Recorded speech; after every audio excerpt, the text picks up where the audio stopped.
में आप सबको सलाम। मेरा नाम जॉन है और मैं नामी जमात का तालिबे इल्म हूँ और मेरा ताल्लुक एमएमडी पाकिस्तान से है। एमएमडी का फुल फॉर्म मसीह मसलन बैठा यानी क्रिश्चियन फेलोशिप यानी मसीह रफ़ाक़त। तो हमारा मकसद यही है कि आने वाली पीढ़ी को, आने वाली नस्ल को खुदा के कलाम के लिए प्रिपेयर करना। आमीन आमीन। Preparing the next generation about Bible यानी खुदा के कलाम के लिए प्रिपेयर करना, खुदा के कलाम के लिए प्रिपेयर करना। तो आज का मेरा अनुमान आप सब जानते हैं कि हम सब यहाँ इसलिए जमा हुए हैं कि सलीबी कलमात पर बात करें। तो मैं इन्हीं 7 कलमात में से चौथे कलमे पर बात करने को हूँ, जिसे कलमा कुफारा भी कहते हैं, कलमा कुफारा भी कहते हैं।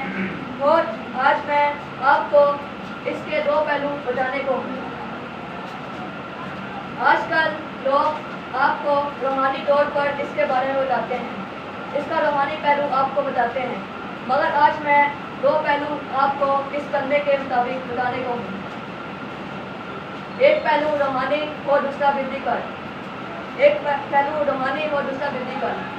तो आइए हम रूहानी पहलू की तरफ पहले बढ़ते हैं। तो आज का चौथा कलमा क्या है? हमारा चौथा कलमा क्या है? क्या है? एली एली लमा शबक्तनी यानी ऐ मेरे खुदा तूने मुझे क्यों छोड़ दिया। ये आपको मिलेगा मत्ती 27 बाब 46 आयत में।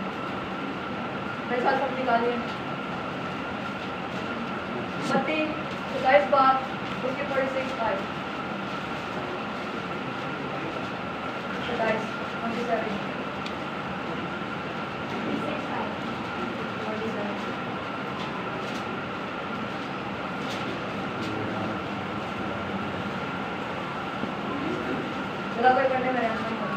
तो खुदाम के कलाम में लिखा है, वो तीसरे पैर के करीब यीशु ने बड़ी आवाज से चिल्लाकर कहा, एली एली लमा शबक्तनी यानी ऐ मेरे खुदा तूने मुझे क्यों छोड़ दिया। ऐ मेरे खुदा तूने मुझे क्यों छोड़ दिया। आखिर यीशु मसीह ने ये अल्फाज अपने ज़ुबान मुबारका से क्यों बयान किए। आज मैं रूहानी पहलू और फिजिकल पहलू भी आपको बताऊंगा। रूहानी पहलू ये है कि यीशु मसीह ने ऐ मेरे खुदा तूने मुझे क्यों छोड़ दिया इसलिए बयान किया क्योंकि यीशु मसीह पर पूरी दुनिया के गुनाह लादे गए। क्योंकि यीशु मसीह पर पूरी दुनिया के गुनाह लादे गए। उस वक्त जो यीशु सलीब पर कुर्बान हो रहा था, यीशु मसीह नहीं बल्कि पूरी इंसानियत थी। पूरी इंसानियत यीशु मसीह में थी। यीशु मसीह ने क्या कहा? तुम मुझ में हो और मैं बाप में हूँ। तो पूरी इंसानियत यीशु मसीह में थी। तो जब यीशु मसीह कुर्बान हो रहा था तो पूरी इंसानियत के गुनाह यीशु मसीह में थे, डाले गए थे। पूरी इंसानियत के गुनाह उसने उठा लिए। इसलिए यूहन्ना कहता है कि देखो यही वो बड़ा है जो दुनिया के गुनाह उठा ले जाता है। अब मैं ये कैसे कह सकता हूँ कि यीशु मसीह पर पूरी दुनिया के गुनाह थे? जैसा कि मैंने आपको बताया कि यूहन्ना क्या कहता है, देखो यही वो बड़ा है जो दुनिया के गुनाह उठा ले जाता है। और अगर आप ईसाया 53:5 में देखें तो वहाँ यही लिखा है। ऐसा निकालिए।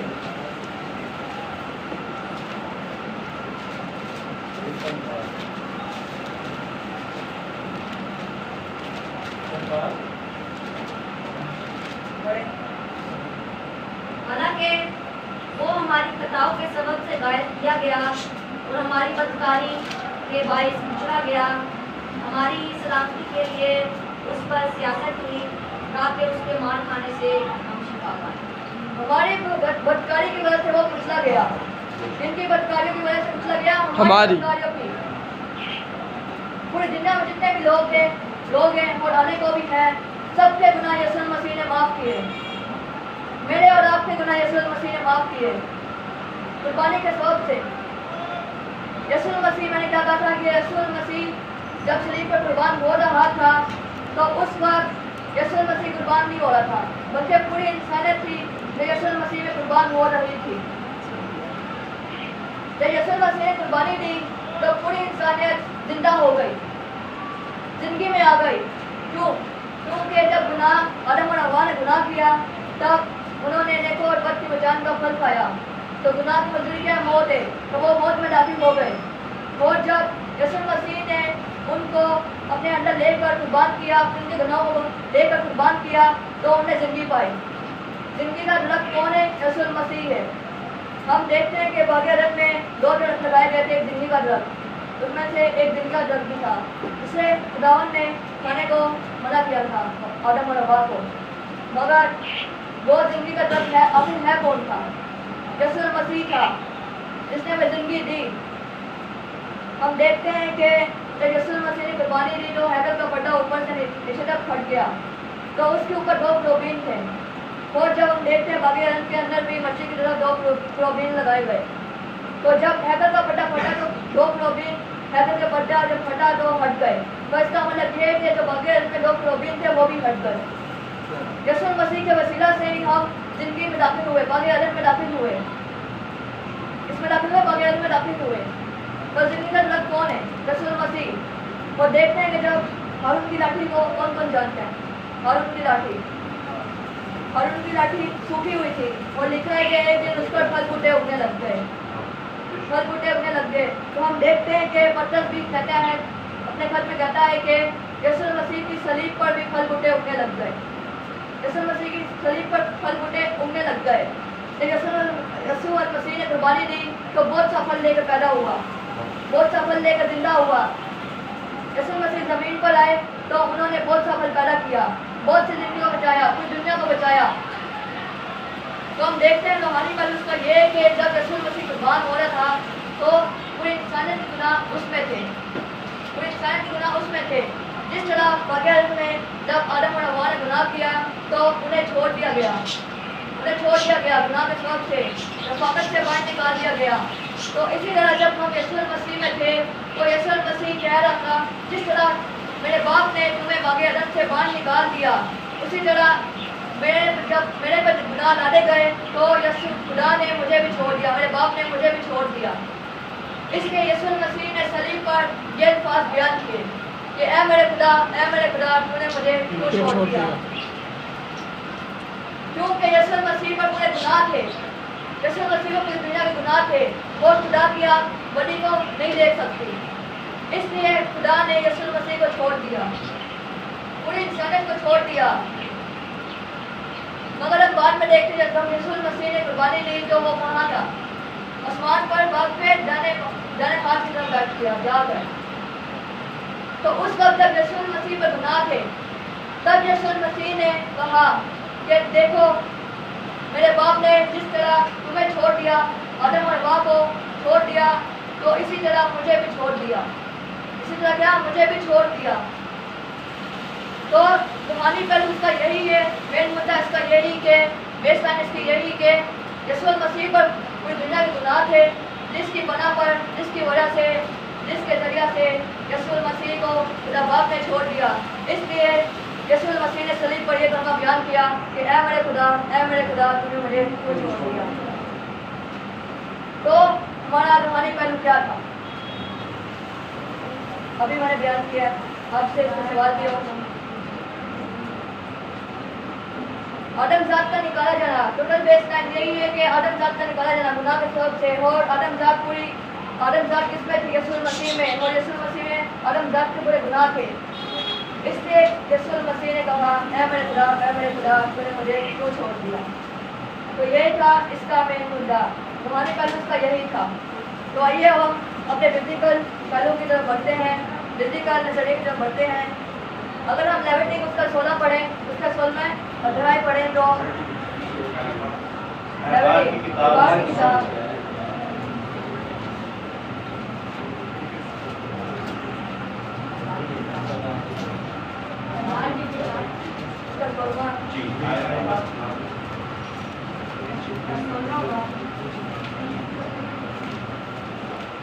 बाकी किताब उसका 16वां बाब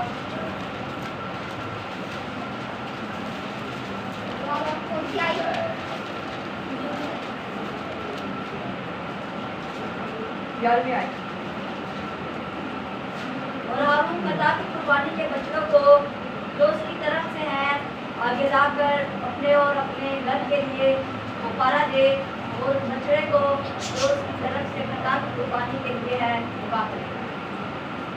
खुदा की कुर्बानी। हम देखते हैं कि यीशु मसीह टोटल पुराने नामे के पैटर्न पर कुर्बान हुए। यीशु मसीह जितनी भी पुराने नामे में कुर्बानियाँ होती थी उसी पैटर्न पर कुर्बान हुए। यीशु मसीह फसह के दिन कुर्बान हुए थे, फसह की ईद के दिन कुर्बान हुए। इसके ईद के दिन, फसह की ईद के दिन कुर्बान हुए। जब इसराइलियों को खुदा ने 7 ईदें दी तो फसह की उनमें से एक ईद फसह की। फसह की एक ईद का दिन इसराइलियों के लिए बहुत अहम होता था। क्या इसराइलियों के लिए बहुत अहम होता था? यीशु मसीह टोटल कुर्बानी पुराने नामे के मुताबिक हुई, तौरात के मुताबिक हुई। इसलिए पौलुस रसूल ने अपने खत में फरमाया, पहला कुरिन्थियों 5:7, यीशु मसीह हमारा क्या है? फसह है। यीशु मसीह हमारा क्या है? फसह है। यीशु मसीह हमारी अख़मीरी रोटी है। तो इसलिए पौलुस रसूल ने अपने खतों में फरमाया कि यीशु मसीह हमारा फसह है, क्योंकि यीशु मसीह फसह के दिन कुर्बान हुआ। फसह के दिन जिस तरह मेमना यानी बड़ा कुर्बान किया जाता था, तो उसी दिन यीशु मसीह बड़ा था, जो बड़ा था। यूहन्ना ने लिखा था, देखो वही बड़ा, यही वो बड़ा है जो दुनिया के गुनाह उठा ले जाता है। तो यीशु मसीह वही बड़ा था जो फसह के दिन कुर्बान होता था। हम देखा पुराने नामे में जितनी भी कुर्बानियाँ होती थी उसी दिन यीशु मसीह कुर्बान हुआ, उसी पैटर्न पर यीशु मसीह कुर्बान हुआ। तो हम देखते हैं कि लेविटिक उसका 16 बाब, उसमें हेडिंग क्या है? योमे कफारा। Leviticus चैप्टर नंबर 16 का 16 योमे कफारा। योमे कफारा। तो हम देखें कि योमे कफारा, कफारा लफ्ज़ पूरी बाइबल मुकद्दस में 97 बार इस्तेमाल हुआ है। तौरात की किताब में 91 बार और नए नामे में 6 बार इस्तेमाल हुआ है। 6 बार इसलिए क्योंकि छठा नंबर किसका है? इंसान का है। छठा नंबर किसका है? इंसान का है। और छठे दिन इंसान को बनाया गया। तो ये छठा 6 नए नामे में 6 बार कफारा लफ्ज़ इसलिए इस्तेमाल हुआ है क्योंकि कलाम गोश्त बना, कलाम मुजस्सम हुआ। यीशु मसीह गोश्त में आया, इंसान के रूप में आया और उसने हमारे लिए कुर्बानी दी। इसलिए 6 लफ्ज़ पुराने नामे में 6 बार कफारा लफ्ज़ इस्तेमाल हुआ है। तो हम देखते हैं कि कफारा लफ्ज़, योमे कफारा, इसे इंग्लिश में बोलते हैं द डे ऑफ एटोनमेंट। और अगर हम इसको इब्रानी में देखते हैं तो योमे कपूर, योमे कपूर, योमे कपूर। और फसह जिस तरह यीशु मसीह फसह के दिन कुर्बान हुआ, तो इसी दौरान यीशु मसीह योमे कफारा का भी पैटर्न निभा रहा था। इसी दौरान यीशु मसीह योमे कफारा का भी पैटर्न निभा रहा था। योमे कफारा के दिन 2 बकरों को लिया जाता था। हारून 2 बकरों को लेता था इसराइलियों की जमात से, और उन 2 बड़ों पर चिट्ठी डाली जाती थी। जिस बड़े पर खुदा के नाम की चिट्ठी निकलती तो उसे कुर्बानी के लिए चुन लिया जाता था, और जिस बड़े पर अज़ाज़ेल के नाम की चिट्ठी निकलती थी उसे छोड़ दिया जाता था, उसे बियाबान में छोड़ दिया जाता था। तो योमे कफारा के दिन बताना चाह रहा हूँ मैं आपको कि ये होता था।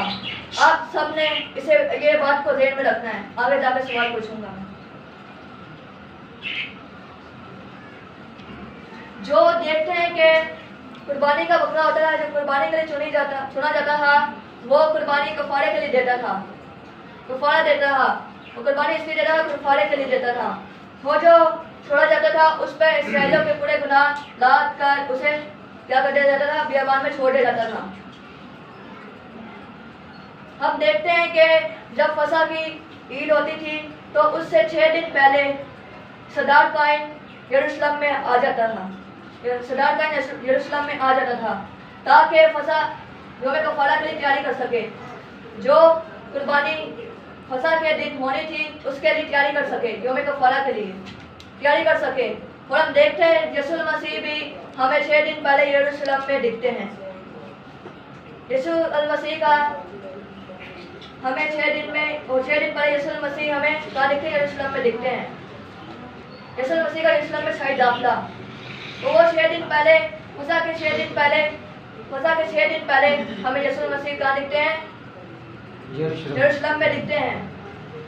तो ये पैटर्न था कि जिस तरह सिद्धार्थ काइन 6 दिन पहले फसह की तैयारी के लिए 6 दिन पहले यरूशलेम में आ जाता था ताकि उसकी तैयारी कर सके, इसी तरह यीशु मसीह भी 6 दिन पहले इसलिए आया ताकि अपनी कुर्बानी की तैयारी कर सके। यीशु मसीह यहाँ पर खुद सिद्धार्थ काइन का भी रोल निभा है और खुद कुर्बानी का बड़ा भी है, क्योंकि जितना भी शोषा लिखा गया कलाम मुकद्दस में वो किसकी बाबत लिखा गया? यीशु मसीह की बाबत लिखा गया। एक शोषा, तो यीशु मसीह एक शोषा निभा रहा है। 6 दिन पहले जिस तरह सिद्धार्थ काइन तैयारी के लिए आता था, इसी तरह यीशु मसीह भी तैयारी के लिए आया। और जब हम देखते हैं कि सिद्धार्थ काइन जिस दिन कुर्बानी चढ़ाता था, फसह के जिस दिन बड़ा कुर्बान करता था, यौम कफारा के दिन, उस दिन वो एक शख्स को डिप्टी हाई प्रीस्ट बनाता था, यानी ताकि वो इस्राएलियों की जमात की खिदमत कर सके, उन्हें देख सके कि वो क्या कर रहे हैं।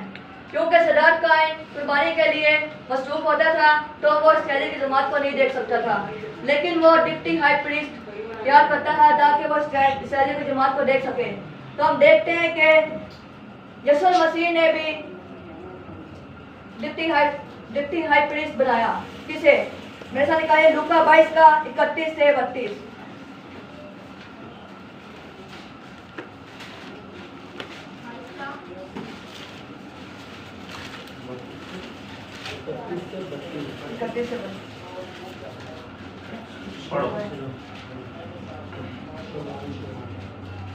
शमौन, देख शैतान ने तुम लोगों को मांग लिया ताकि गेहूं की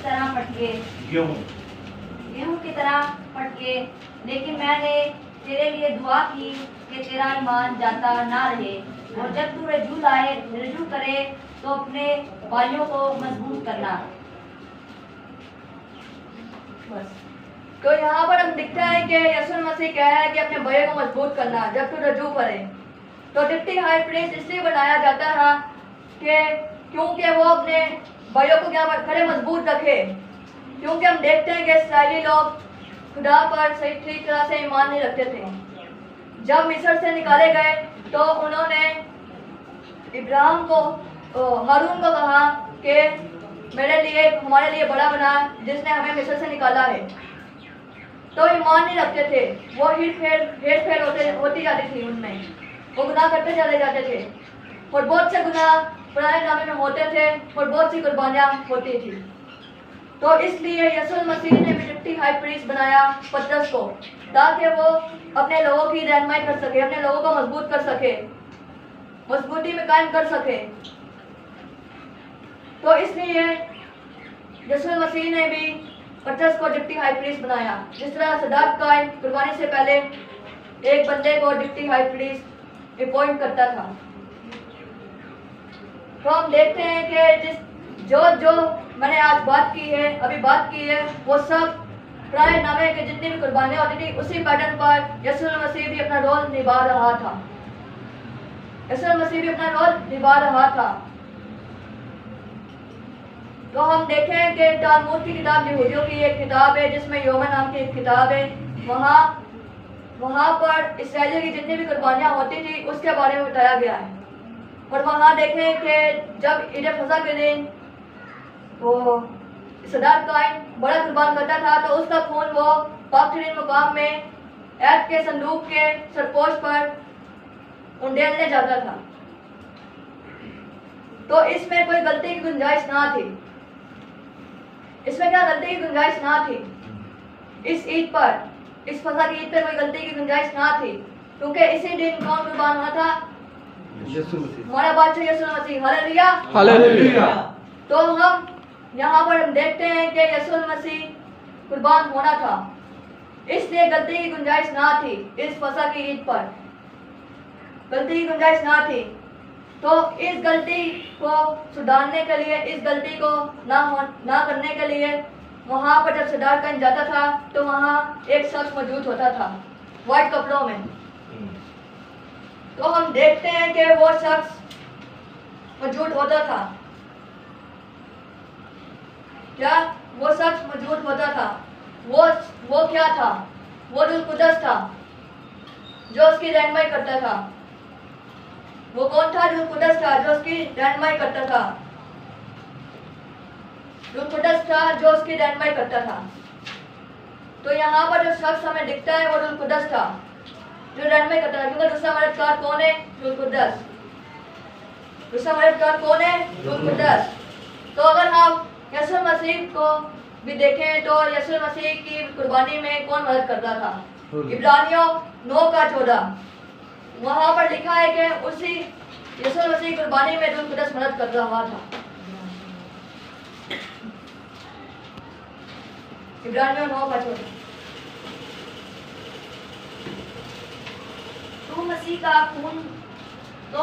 खून जिसने अपने आप को अजली रूह के वसीला से खुदा के सामने बेऐब कुर्बान कर दिया, तुम्हारे दिलों को मुर्दा कामों से क्यों नापाक करेगा, ताकि जिंदा खुदा की इबादत करे।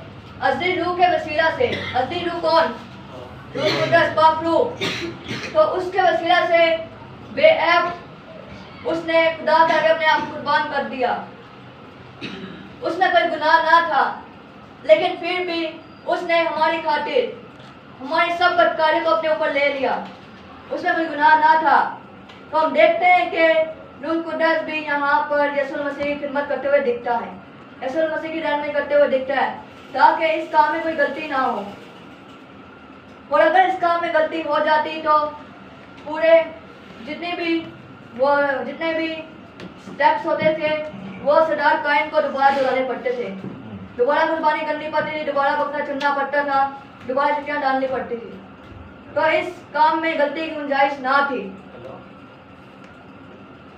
तो अब हम देखते हैं कि यौम कफारा के दिन 2 बकरे लिए जाते थे। तो यीशु मसीह के दौरान भी जब यीशु मसीह पलटस के सामने खड़ा होता है तो यीशु मसीह पलटस के सामने हमें 2 शख्स नजर आते हैं, एक यीशु मसीह और एक बराबा। तो इस्राएलियों की जमात से पूछा जाता है कि तुम्हारे लिए किसे छोड़ दूं? तो वो कहते हैं बराबा को। मगर ये चुनाव खुदा की तरफ से था। जिस तरह हम देखते हैं कि यौम कफारा के दिन, मेरे साथ निकालिए 16 एबार 16 उसका 5 बाप। अब हम आयत पढ़ेंगे बहनों की शादी। अहबार की किताब, दूसरी किताब है बाइबल की, तीसरी किताब, 16वां बाब, और उसकी कौन सी है? 5 बाब है ना, 16वां बाब 5वीं है।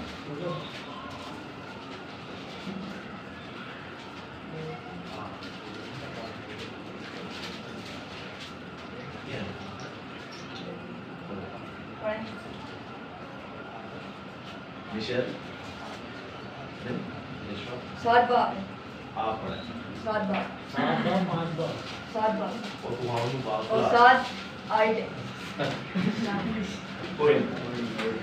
फिर उन दोनों बकरों को लेकर उनको खैमा इज्तिमा के दरवाजा पर खुदावन के हुजूर खड़ा करे। तो यहाँ अगर हम शुरू से पढ़ें तो यहाँ लिखा है कि 2 बकरे लिए जाते थे इस्राएलियों की जमात से और 2 बकरों पर चिट्ठी डाली जाती थी। वो चिट्ठी कोई कागज की नहीं होती थी, वो लकड़ी की होती थी, लकड़ी की बनी हुई होती थी, कागज की नहीं होती थी, लकड़ी की बनी हुई होती थी।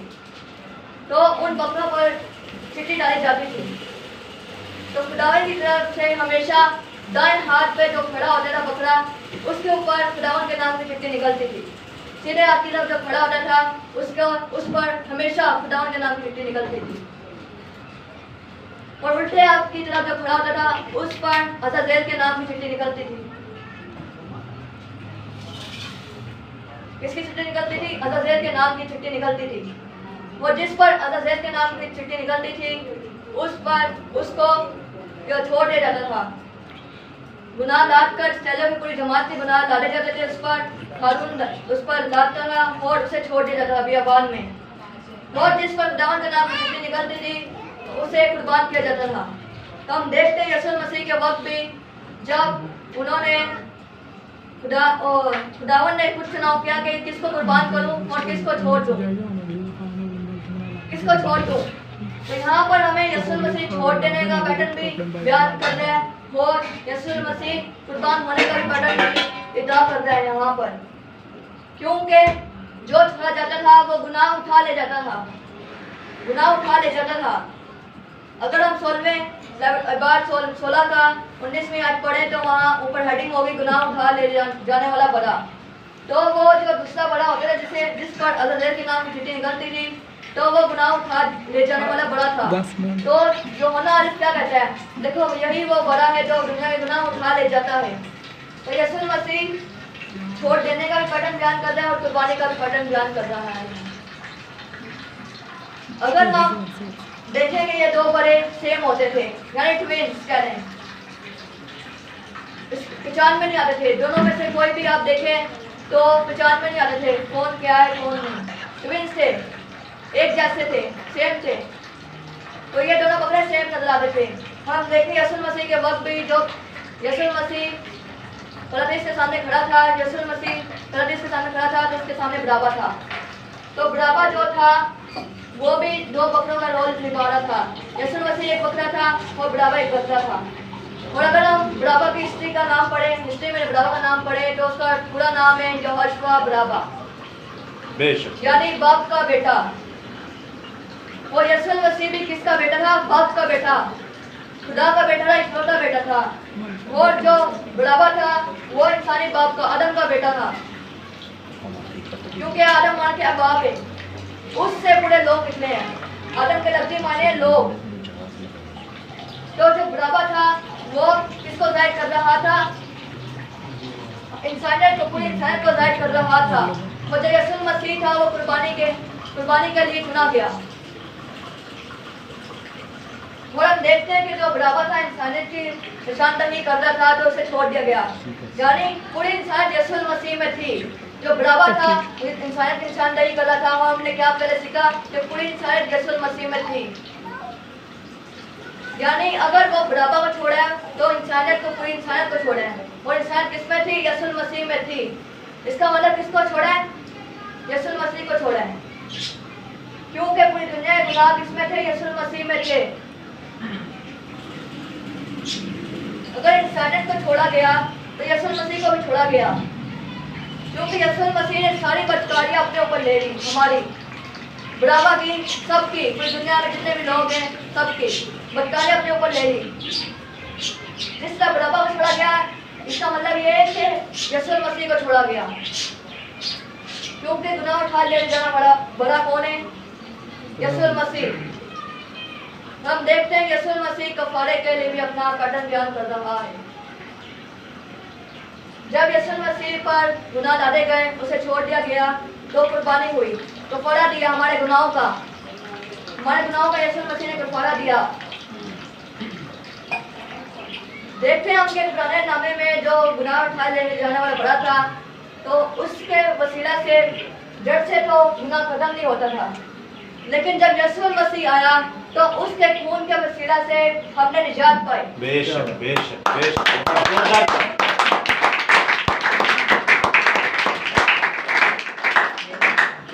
किससे बनते हैं? खून से बनते हैं। अगर चाहता यीशु मसीह, और अगर खुदा चाहता तो दूसरा आदम भी बना सकता था, लेकिन खुदा ने उसी आदम की तलाश की अपने बेटे के वसीला से। क्यों? क्योंकि जब खुदा कुर्बानी वो आदम और हव्वा को बाहर निकाला था तो आदम को मार भी सकता था, लेकिन उसका बेटा यीशु मसीह दरमियान में आ गया और उसने खुद कहा कि मैं इनके लिए अपनी जान दूंगा, मैं इनके लिए मरूंगा, मैं इनके लिए इनके गुनाहों का कफारा दूंगा। खुदा जानता था कि जब मैं इंसान को बनाऊंगा तो वो गुनाह करेगा, मगर खुदा ये भी जानता था कि मेरा बेटा यीशु मसीह आएगा जो इनके गुनाहों को जड़ से मिटा डालेगा। Hallelujah, hallelujah. इनके गुनाहों को जड़ से मिटा डालेगा। तो ये भी जानता था खुदा। और हम देखते हैं कि गुनाह उठा ले जाने वाले बड़े को जड़ से गुनाह खत्म नहीं होता, लेकिन यीशु मसीह के वसीला से, खून के वसीला से हमारे पूरे गुनाह धुल गए, हम पाक बन गए, जिंदगी में दाखिल हो गए। गुनाह की मजदूरी मौत है और खुदावंद यीशु मसीह की बख्शिश हमारे लिए हमेशा की जिंदगी है।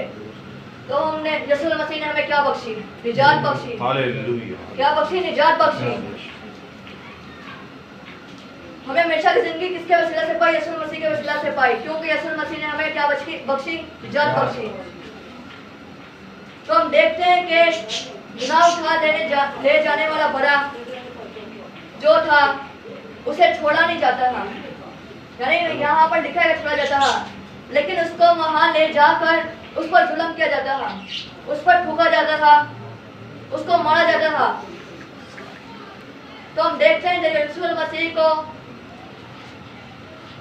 कुर्बान करने के लिए लेके जाया जा रहा था, तो यीशु मसीह पर भी ठोका गया, यीशु मसीह को भी मारा गया। जिस तरह उस बड़े को मारा जाता था जो गुनाह लेकर जाता था, उस बड़े को भी उस पर ठोका जाता था, उस पर जुल्म किया जाता था, इसी तरह यीशु मसीह पर जुल्म किया गया। और वो बकरा जिस गली से निकलता था उसका मैं आपको ऐसे बताऊंगा। पहले आपको इस टोटल जो मैंने बिब्लिकल चालू रखा है उसकी मैं बेसलाइन बता दूं। तो हम देखते हैं यहाँ पर जो दो बड़े लिए जाते थे, एक छोड़ दिया जाता था और एक कुर्बान कर दिया जाता था।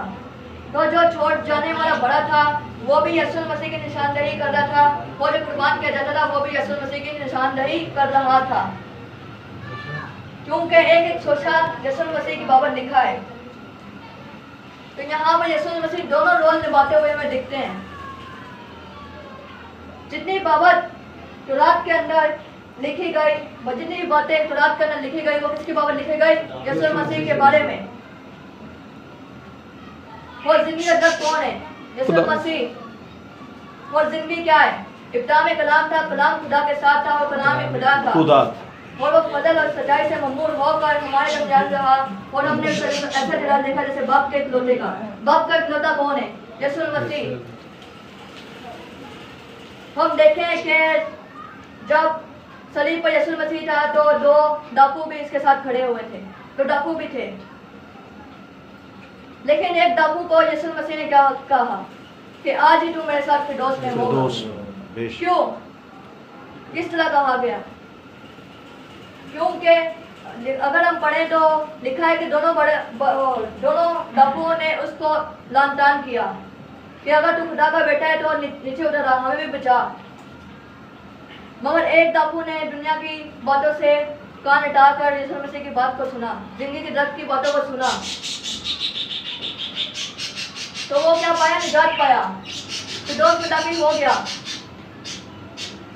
वहाँ हम देखते हैं कि आज ही तू मेरे साथ फिरदौस में होगा। अगर आपसे कोई सवाल भी पूछ सकता है कि यीशु मसीह 40 दिन तो नजर आते रहे, तो वो किस तरह फिरदौस में गया? यीशु मसीह 40 दिन नजर आते रहे, तो अगर हम इंग्लिश में इसको थोड़ा ठहर के पढ़ें तो लिखा है कि मैं तुझसे सच कहता हूँ आज तू मेरे साथ फिरदौस में होगा। यीशु मसीह ये कहना चाह रहा है कि आज मैं तुझसे सच कहता हूँ कि तू मेरे साथ फिरदौस में होगा। अगर हम इसको इंग्लिश में पढ़ें तो वहाँ पर कोमा दे के बात की गई। तो इसलिए अगर आपसे कोई सवाल पूछे यीशु मसीह 40 दिन नजर आते रहे, तो आपने क्या जवाब देना है? अगर हम इंग्लिश में पढ़े तो वहाँ पर कोमा लगा हुआ है, यानी कोमा लगने का मतलब ये है कि ठहर कर बात की जा रही है। तो जिंदगी का तर्क में ज़ाहिर क्या होता है कि यीशु मसीह था। और अगर हम इसे ऐसे भी पढ़ें कि इब्तिदा में यीशु था, यीशु खुदा के साथ था और यीशु ही खुदा था,